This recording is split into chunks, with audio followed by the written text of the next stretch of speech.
In the summer of 1914, there were 6 major powers in Europe: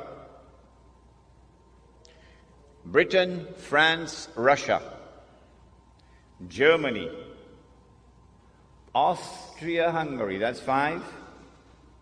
That's 5. Number 6? Number 6? Who remembers number 6? Number 6 was the Ottoman Islamic Empire.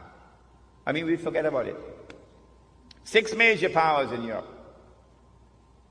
And the Holy Land was under the control of the Ottoman Islamic Empire. The Archduke Franz Ferdinand was assassinated in Sarajevo. And the fingerprints or the footprints, which were of course manufactured, led to Russia. It was intended to lead to Russia. Like September 11 footprints or fingerprints was intended to lead to Arabs and Muslims. And so Austria-Hungary declared war on Russia as George Bush attacked Afghanistan. And then Britain and France, who had a defense treaty with Russia, now came to the assistance of Russia and joined the war. And then Germany entered the war on the side of Austria-Hungary. And then the Ottoman Islamic Empire was pushed, shoved into the war on the side of Germany. And so the stage was set, as the stage is now set today after September the 11th. And the big war took place. But strangely, Britain was losing that war, because Germany unveiled a new weapon of war that had never been used before, the submarine. As Israel is going to unveil a new weapon of war tomorrow that has never been used before. And when Britain was on her knees, facing defeat, Britain, which was the ruling state in the world, is now facing defeat. Then the German Jews went to the British government and said, let's make a deal. If you will promise to give us the Holy Land, we'll bring the United States into the war on your side. Britain said, deal. You will see all of this on the last day. And so the United States entered into the war. And Britain won the war. In the process, the Ottoman Islamic Empire was defeated, was dismembered, and the Holy Land was liberated for the Jews. And so an act of terrorism led to this strategic target being achieved, the liberation of the Holy Land. But now, the United States takes over from Britain as the new ruling state in the world. In the same way that Britain had a mysterious relationship with the Holy Land and with the Jews, the United States now has that mysterious relationship with the Holy Land and with the Jews. The first country in the world to recognize the state of Israel is the United States of America. Is that by accident? No, not after today's lecture. You'll never think it's by accident. The United States presents, presents the baby with everything that the baby needs to grow up to become not only a strong man, but a superpower. Massive economic aid, massive military aid, massive transfer of cutting-edge military technology, some from the front door, a lot from the back door. And Israel grows and prospers. But in order to keep this Israel safe while it's growing, you had to create a new organization called the United Nations Organization. You had to create something called the Security Council, whose responsibility is for international peace and security. And you had to give veto power to the United States in the Security Council. So that every time mankind came together to censure that Jewish state, the United States is there to cast a veto to protect the baby. It happened time and again, that the United States is protecting Israel. If there was any doubt that the United States has now taken over as the ruling state in the world, 1956 put an end to that. In 1956, Britain, France, and Israel attacked Egypt, took over the Suez Canal. The American president was Dwight Eisenhower, General Dwight Eisenhower. He ordered Britain and France and Israel to withdraw. And they had to withdraw. And the British government fell. So Anthony Eden had to resign. Very clearly, Britain is no longer the ruling state in the world. The United States has taken over. If you felt that the Soviet Union was on par with the United States, that there are two superpowers, that the United States is not the ruling state in the world, then the Cuban Missile Crisis of 1962, I think, put an end to that. Remember? Sparrow sang the Calypso, I said, turn them ships in the opposite direction. You were born at that time? Huh? Kennedy is the man for them. The Cuban Missile Crisis. And the Soviet Union had to back down when the United States imposed unilaterally a quarantine around the island of Cuba. And so the United States is the new ruling state in the world.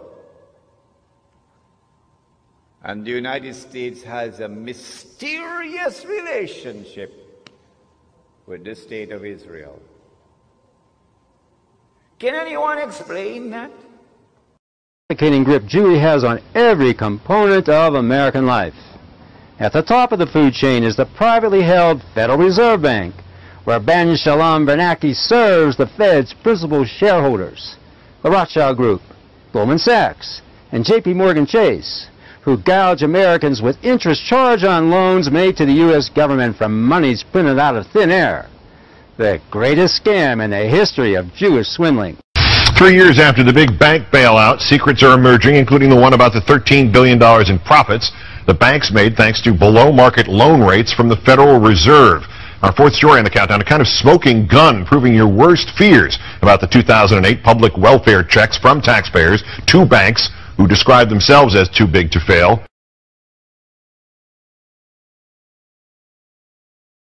Former United States Representative, current congressional candidate, Alan Grayson. Good to talk to you, sir. Thank you. Did this news just prove you correct from that hearing in 2009? Yes, I'm often proved correct, Keith, but usually faster than this. It usually doesn't take this long.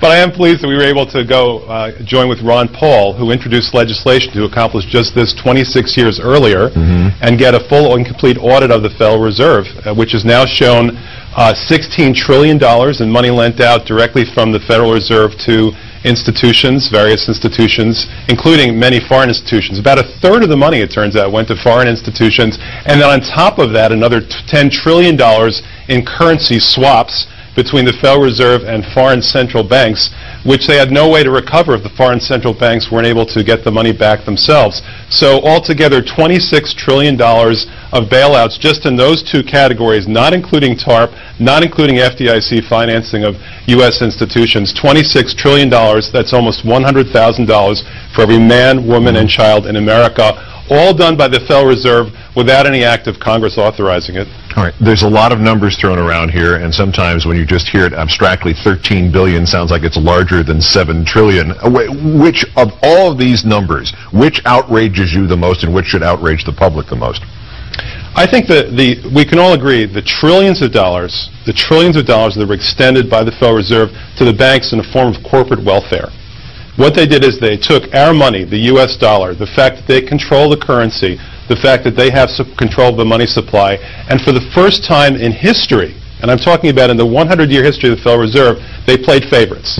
They said, we'll give $100 trillion to this institution, $100 billion to this institution, another $100 billion to this institution, and so on down the line, when you and I couldn't even come close to accessing that kind of money on those terms. They lent out this money at 0.01% interest. 0.01% interest.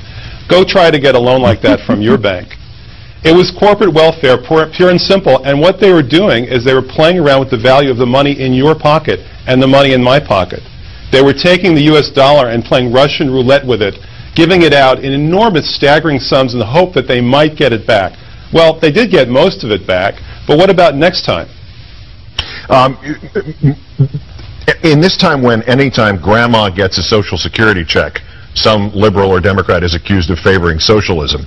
This strikes me as kind of not just a corporate socialism, but as you suggest, a corporate socialism that picked out individual favorites among those who were going to get the money redistributed to them. Is that a fair analogy? That's absolutely true, and what the GAO audit shows is that the Fed cannot explain why they chose one institution over another institution. All that anybody had to do was make noises about liquidity or stress, and somehow that would justify the transfer of billions of dollars of what amounts to your money and my money. You know, again, to give you a sense of what this is like, $16 trillion, $10 trillion, that's much more than the U.S. entire federal budget for the course of a year. In fact, that's more than all of the goods and services that we produce in the United States in the course of a year. So the Fed was handing out to these select favorite institutions more money than it takes you and I to produce, and everyone in America, all 300 million of us, to produce in the course of an entire year, without any authorization. This is not voted on by Congress. This is just handouts from the Fed. Jewry's stranglehold on American life doesn't stop here, but has its hands tightly wrapped around our political apparatus as well. With billions of dollars at their command, Jewish lobbies such as AIPAC, the ADL, the American Jewish Committee, and the ACLU fuel the engine of America's demise, the Israelization of foreign policy, abortion, mass immigration, and the homosexualization of domestic culture.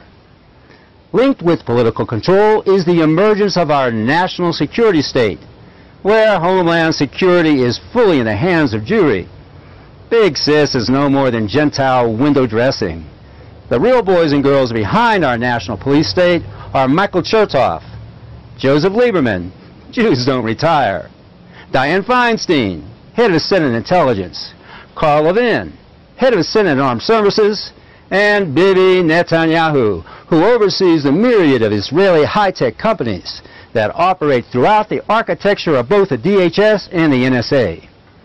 In entertainment, Jewry dominates showbiz, where Jews like Larry David, who urinates on a picture of Jesus Christ, and Sarah Silverman, who vows to crucify Christ again, are given a free pass. You know, everybody blames the Jews for killing Christ, and then the Jews try to pass it off on the Romans. You know, I'm one of the few people that believes it was the blacks.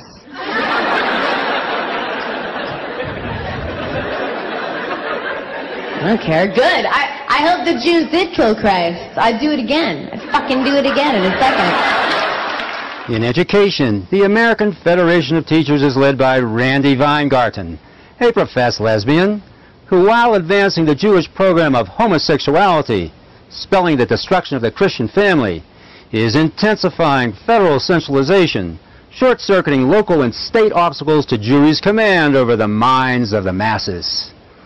Enabling Jewry's sodomization of American life is the Supreme Court, where 4 Jews out of 9 justices, 44% representation of only 1.8% of the U.S. population.